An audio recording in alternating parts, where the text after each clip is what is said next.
What's good, everybody? Welcome back to the channel. Over the weekend, we got to see UFC 316, and I really do believe it delivered. The undercard was a little bit whatever.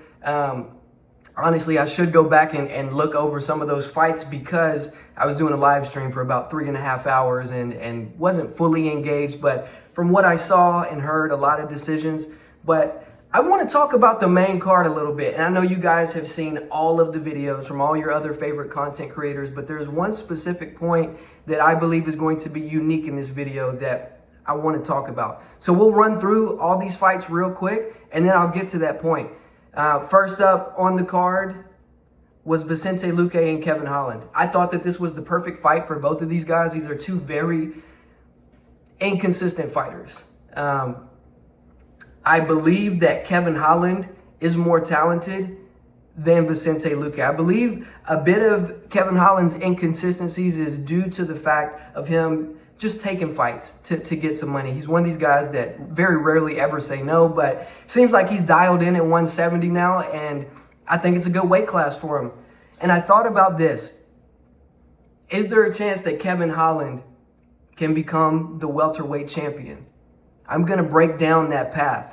So Joaquin Buckley is on a tear. And if Joaquin Buckley gets the win against Kamaru Usman, especially if it's in like a dominant fashion, why wouldn't he get a title shot next? There's a bunch of guys in welterweight that you can make a case for, and Joaquin Buckley's one of those guys.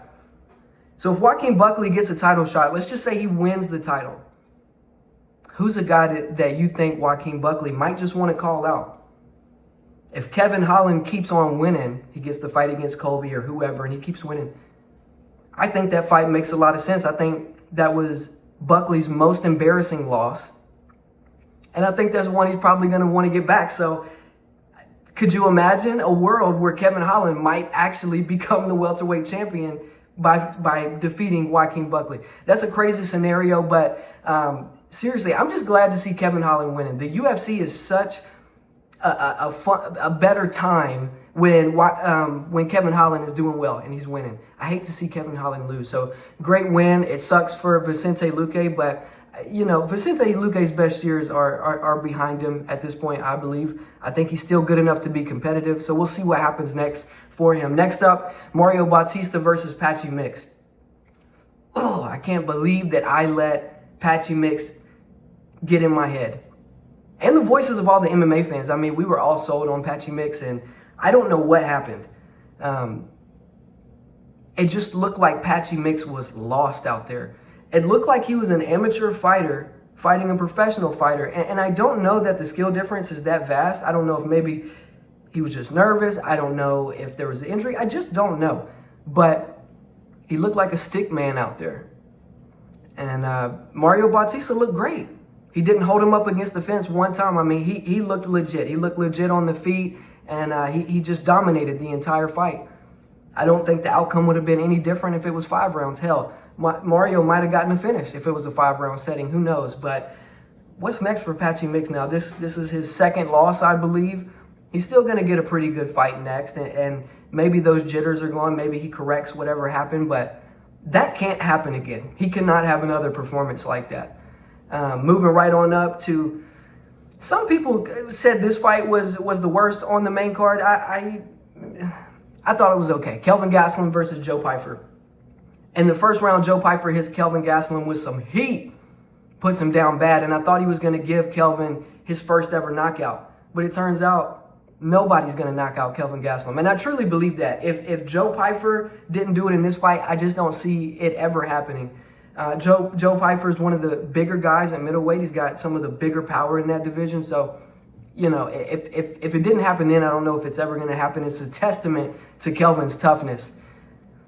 A lot of people I've seen have had negative things to say about Joe Pyfer. Like he hasn't learned from his loss that he suffered 2 fights ago, and that he's just not turning it up enough to get some of these guys out of there. Well, then one could also argue that he's being patient. He's not getting too excited when he gets people hurt, and he's doing just enough to win the fight. Not just enough. He's winning these fights in a dominant fashion, I would say. I had him winning rounds 1 and 2. You could give Kelvin round 3. One of the judges had it all 3 rounds for Joe Pyfer, so I can't say too many bad things about Salty Joe. Good performance. Moving on up to the co-main event, Juliana Peña versus Kayla Harrison. If you watch my channel, you know that I am a big Juliana Peña fan. I think she is the best thing in the world for women's UFC and for that bantamweight in particular. Her skills on the mic, her personality, just who she is. And I just like her as champion. I like her as a personality, I guess. One of the things that I dislike, man, is that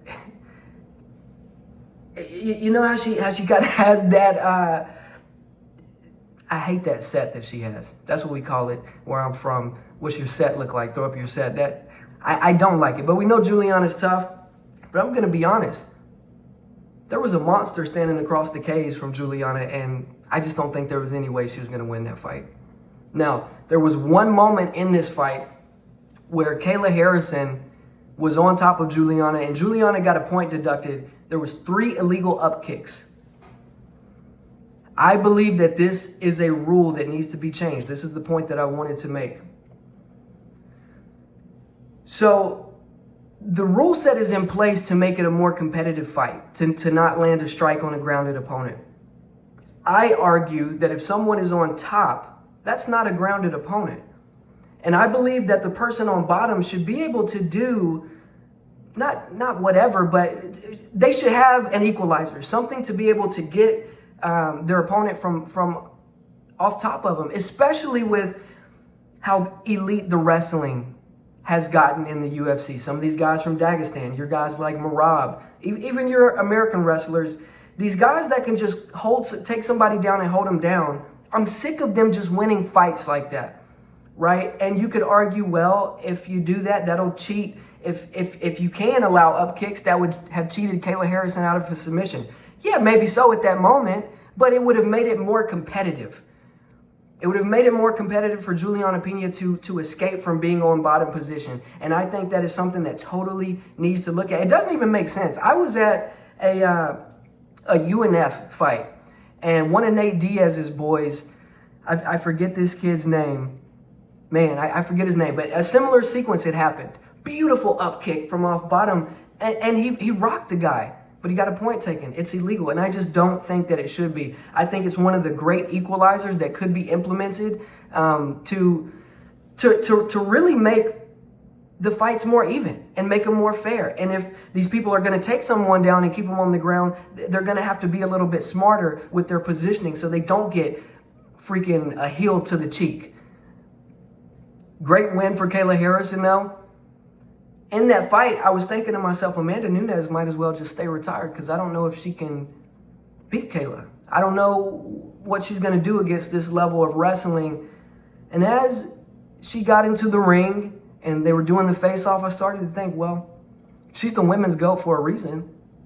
If anybody can do it, she can. I mean, she's fought much higher levels of competition than Kayla Harrison has, but I'd be interested to see how that fight goes down. There's the possibility that if Amanda comes back, she beats Kayla and then retires. But there's also the possibility that Kayla just wants to get that final check mark on her resume, and if she beats Amanda Nunes, she retires. What does that do for the bantamweight division? It's not a good division. It's just not. There's not a lot of contenders there. There's not a lot of great UFC vets. So I believe that division is going to be in peril. And now we've got a little bit of hope to hang on here with this Amanda and Kayla fight, but after that, what? We'll see. Moving on up to the main event, Merab Dvalishvili versus Sean O'Malley. I believe that Sean could find that one shot to put Merab away. That's just the kind of fighter he is, and I believe that any of his opponents will always be in danger of that one shot. And I watched the Weasels breakdown, and there was one big punch that he had locked in that he just whiffed on. And there was a few exchanges in that fight where he just didn't look like the same Sugar Sean O'Malley that we know, just like dazzling on the feet. And I think he had a lot of chances, especially with some of his takedown defenses. Like, I just think there were chances for Sean O'Malley to have more success in the striking, and he just didn't. He just didn't.